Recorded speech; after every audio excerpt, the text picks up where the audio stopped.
네, 신동빈 회장의 특별 사면으로 사법 리스크가 사라진 롯데지주 신사업을 확대하는 등 성장의 속도를 내고 있습니다. 이 성장 제도화까지 노리고 있다라는 이야기 들리고 있는데 관련 내용은 유통산업부 신선미 기자와 함께 짚어보겠습니다.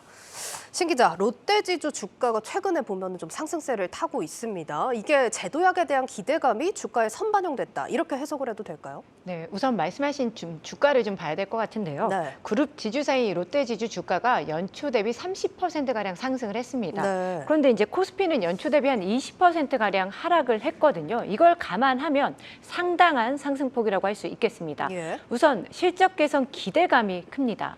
올해 연간 매출액과 영업이익이 각각 13조 1천억 원대 그리고 5천억 원대인데요. 전년비로 하면 32%, 141% 증가할 거란 전망이 나옵니다. 또 현금 배당을 늘리는 등 주주 환원 정책을 확대하는 것도 작용하고 있는 것으로 풀이가 되고 있는데요. 신동빈 회장은 최근 사장단 회의에서 기업 가치를 측정하는 가장 객관적인 지표로 시가총액을 제시하면서 주가에 신경 써라, 자본시장의 기업 가치를 올려라 이렇게 예. 당부를 하기도 했습니다. 이런 부분이 아무래도 주가에 영향을 미친 것으로 볼 수 있겠습니다. 여기에 또 신동빈 회장의 사면을 계기로 신사업 M&A에 적극적으로 나설 것이라는 기대감도 작용하고 있다는 분석입니다. 실제로도 신 회장 사면 직후에 대형 M&A 발표도 있었잖아요. 네, 지난 23일이죠. 신 회장의 사면 직후 나온 소식이라서 더 관심이 좀 모아졌는데요.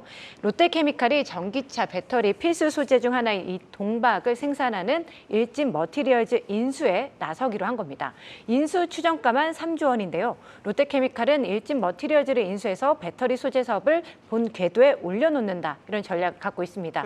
만약에 일진 머티리얼즈를 품는다고 하면요. 롯데케미칼은 SKC에 이은 국내 2위 동박 업체로 부상하게 되고요. 예. 글로벌로 보면 4위 정도 올라갈 수 있을 걸로 보입니다. 그룹을 좀 취재를 해봤더니 신 회장이 지금 이번 인수에 굉장히 깊은 관심을 보이고 있다고 합니다. 따라서 이제 양측의 가격만 맞는다면 딜이 좀 성사되지 않겠냐 이런 관측이 좀 우세하고요. 앞서 롯데는 향후 5년간 국내에 37조 원을 투자한다는 계획도 밝힌 바 있거든요. 이번 인수전을 계기로 해서 본격적인 투자가 시작될 거다 이런 전망이 나옵니다. 네, 배터리 분야는 이미 또 시작이 된 것 같고 바이오 분야도 롯데가 작년에 또 시동을 걸었습니다. 이 분야에 대한 투자도 좀 기대를 해볼 수 있겠죠? 맞습니다. 롯데 바이오 사업의 이 핵심 키를 쥐고 있는 게 바로 롯데 바이오로직스인데요. 예. 지난 6월에 출범을 했습니다. 그리고 2030년 글로벌 탑10 바이오 위탁 개발 생산 기업으로 발돋움하겠다 이런 목표를 좀 내세웠는데요. 때문에 출범과 동시에 롯데는 뉴욕주에 위치한 이 미국 제약사 BMS의 바이오 의약품 생산 공장을 2천억 원에 인수하기도 했습니다.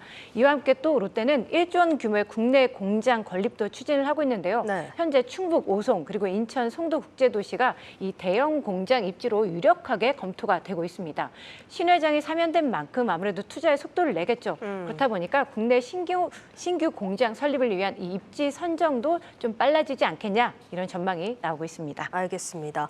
자, 그리고 오늘 중소기업 상생안 발표가 나왔습니다. 근데 약속을 지킨 신동빈 회장 이렇게 헤드라인이 걸려 있더라고요. 네, 맞습니다. 어떤 내용입니까? 사실 이에 앞서서 신동빈 회장이 좀 약속한 것도 있거든요. 뭐 상생을 하겠다 이렇게 예. 약속한 게 있었는데 바로 사면 되자마자 이렇게 네네. 정말 약속한 거를 지켰네요. 화답을 하고 지킨 거죠. 오늘 이제 발표한 내용을 보면요. 독일과 미국에서 국내 최대 규모의 중소기업 해외 판로 개척 사업을 하겠다 이렇게 내용을 말했고요. 네. 롯데 유통 6개사가 이 그룹 차원에서 해외 판로 개척 상생 활동을 진행하는 게 이번이 처음입니다.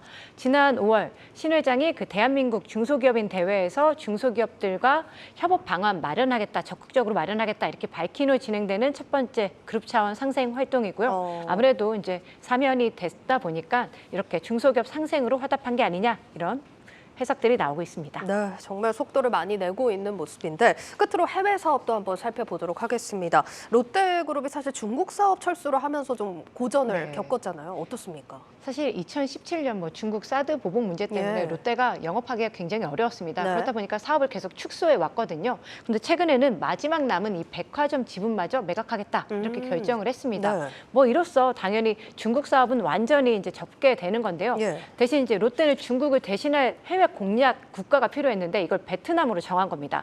그동안 이제 굉장히 공을 들여왔고 현재 보면 19개 롯데 계열사가 베트남에 진출해 있는데 11,000여 명의 임직원이 근무를 하고 있습니다. 지금 대표적으로 보면 1998년 진출한 롯데리아가 베트남에서 지금 270여 개 매장 운영하고 있고요. 롯데마트도 베트남에만 15개 점포, 뭐 그 외에도 여러 사업들을 하고 있습니다. 그리고 이제 신 회장이 내달 초 광복절 사면 이후 첫 해외 출장지로 이제 베트남을 선택한 것도 바로 이렇게 활발하게 사업을 하고 있기 때문인데요. 신 회장은 이번 출장에서 총 사업비만 9억 달러가 투입된 그 60층 규모의 대형 복합단지 착공식에 참석을 합니다. 그 다음에는 이제 베트남에 있는 마트, 백화점 등을 둘러볼 예정이라고 하는데요.